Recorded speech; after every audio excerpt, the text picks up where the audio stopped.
Le kiosque d'Europe 1 et toutes ses plumes. Marion Calais pour les régions, Jean-Philippe Ballas pour la presse internationale, Axel de Tarlet pour la une de l'Écho et Eva Rock devant la télé. Bonjour à tous. Bonjour Thomas. Quelle forme. On commence avec vos quotidiens nationaux. De gauche à droite, ça sent la fronde anti-El Khomri ce matin. En une du Figaro Écho, c'est Pierre Gattaz qui s'énerve. Je dis stop à la loi El Khomri. Pour un peu, le patron du MEDEF reprendrait à son compte la une de l'Humanité, jour et nuit debout jusqu'au retrait de la loi El Khomri. Libération nous parle de terrorisme, comme Direct Matin, comme Aujourd'hui en France, comme Le Figaro, qui nous dit que les auteurs des attentats de Bruxelles voulaient donc frapper la France. Libé va plus loin. Selon nos informations, écrit le quotidien, Mohamed Abrini, arrêté vendredi, a expliqué que l'intention initiale de la nébuleuse djihadiste franco-belge était de passer à l'action durant l'Euro de football au mois de juin. L'opinion se paye Ségolène Royal, les dégâts de la méthode royale. La ministre, écrit le quotidien, forte de sa relation avec le président, fait preuve de désinvolture dans sa gestion des dossiers, non sans effet sur les finances et sur la défiance envers la politique. Et puis vous trouverez un sacré scoop en une d'Aujourd'hui en France. Claude François remonte sur scène. Ça s'en va et ça revient. Et ben là il revient, figurez-vous. Claude François, mais aussi Dalida, Mike Brandt et Sacha Distel qui vont donc ressusciter grâce à une technique d'image virtuelle des hologrammes qui feront chanter, danser et parler les artistes comme s'ils étaient vivants au milieu de 12 danseurs, 4 comédiens et 6 musiciens en chair et en os pour le coup. On ne pourra pas distinguer le réel du virtuel, s'emballe le producteur. Ça fait longtemps qu'il n'a pas dû voir du réel. Une prouesse technique que l'on doit au studio d'animation français qui a réalisé Moi, moche et méchant. Il se murmure déjà que Jodassin pourrait rejoindre la troupe. Première date, ça sera le 12 janvier prochain au Palais des Congrès de Paris. On ne sait pas si le président Pompidou sera dans la salle. Ça vous plaît pas, vous, Julie, ça? Ah non, vraiment ridicule. Non, ridicule. Oui. Ridicule. Bah voilà, c'est réglé. Bon, bah tant pis. Vous m'avez demandé mon avis, il fallait pas. Ah bah si, il faut tout le donner. 3-1 en région avec vous, Marion Calais. Eh bien, course-poursuite mortelle en Côte d'Or, ça c'est dans le bien public. Un gendarme est mort hier après un choc frontal avec une voiture alors qu'il tentait d'intercepter un motard en excès de vitesse.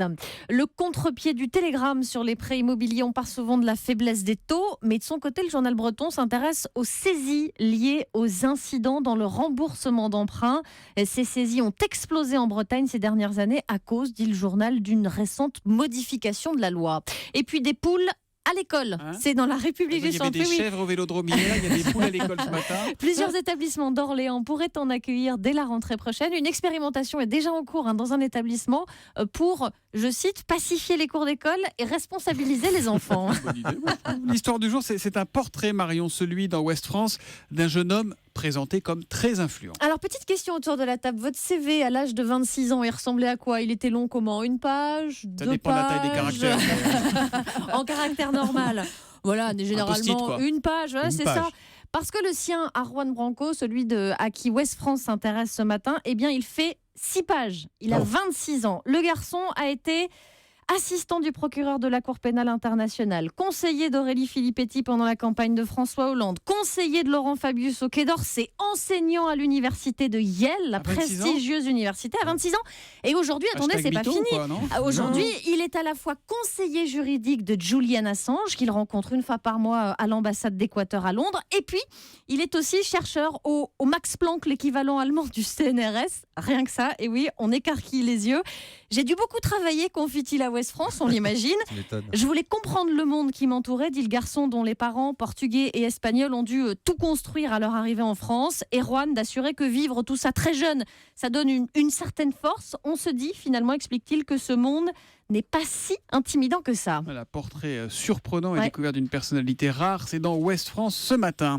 La presse internationale, une autre personnalité, tiens, avec Jean-Philippe Ballas.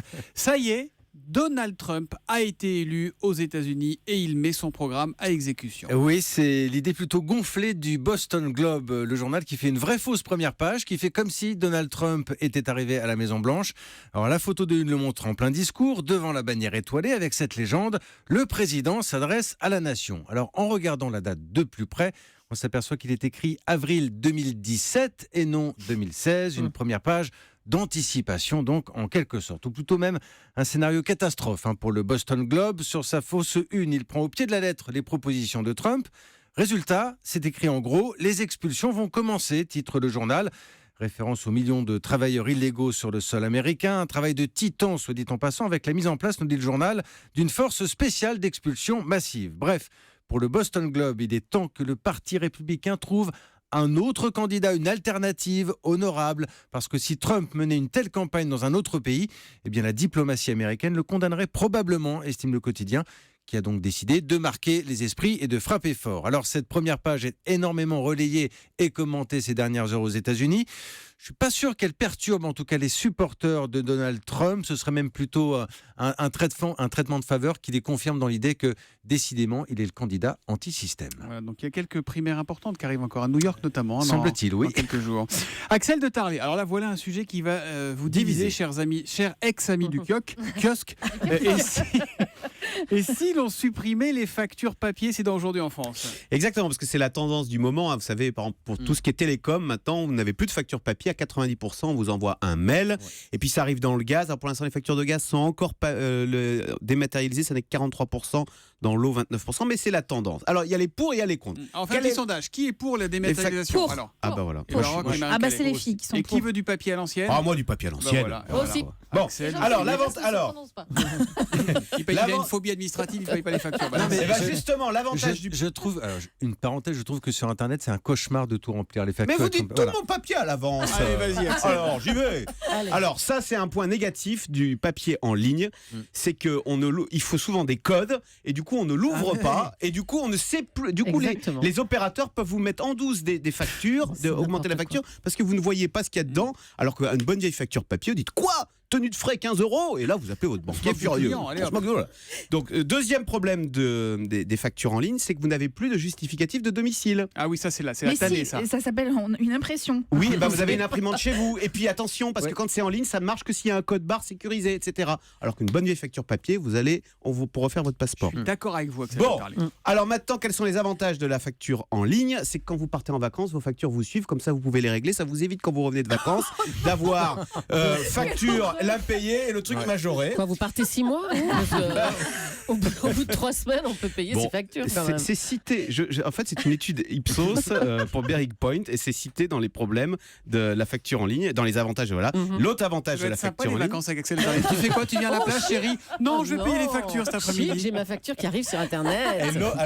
Et le dernier avantage de la facture en ligne, c'est le côté écolo. Vous savez que les Français en facture, nous imprimons de quoi aller jusqu'à la station orbitale en 1 an et demi. Et donc voilà. Alors, ce qu'ils disent quand même à la fin, c'est que les factures en ligne, ça permet aux opérateurs de faire des économies. Eh bien, pour nous le faire accepter, ils n'ont qu'à nous donner une petite ristourne. Et comme ça, Axel, on accepterait la sur la station orbitale en mettant des feuilles de papier bout à bout alors qu'on peut y aller en fusée. Je ne vous comprends pas, Axel de Tarlet. Je ne vous comprends pas.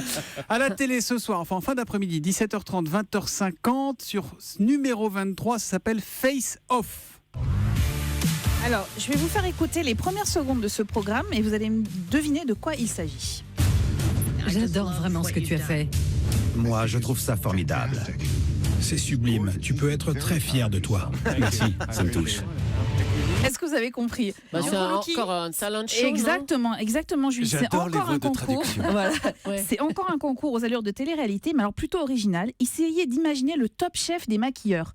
En fait, c'est 12 maquilleurs spécialisés en effets spéciaux qui vont s'affronter au cours de 24 épreuves, alors individuelles ou en groupe, et ils sont jugés par des professionnels. Alors par exemple, ce soir, ils vont devoir réaliser une créature que l'on pourrait retrouver dans un épisode de Star Wars ou un dragon chinois. Et pendant des heures, on les voit jouer avec les matières, à faire et refaire des masques qui vont ensuite fixer sur... Très intéressant. Non mais alors sincèrement, attendez Thomas Soto.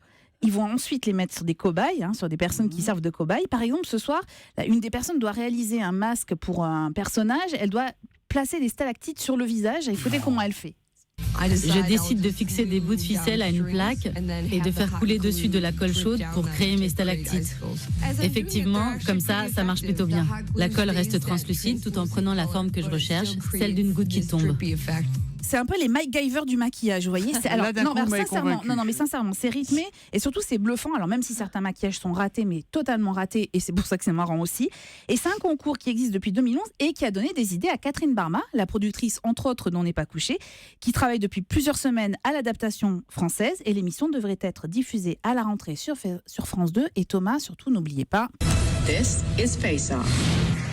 This is what? Face Off. Face Off. Voilà, comme il n'y a vraiment rien à la télé ce soir, Eva Rock nous propose Face Off sur numéro 23 de 17h30 à 20h. Non, mais ça se trouve, c'est très bien. Non, c'est sympa. Franchement, c'est bluffant. En tout cas, ça va arriver en France et on dira tiens, j'ai l'impression qu'on en a déjà parlé. Bah oui, c'est Eva Rock qui vous parle de tout en avance. Voilà. Évidemment. Rideau sur le kiosque.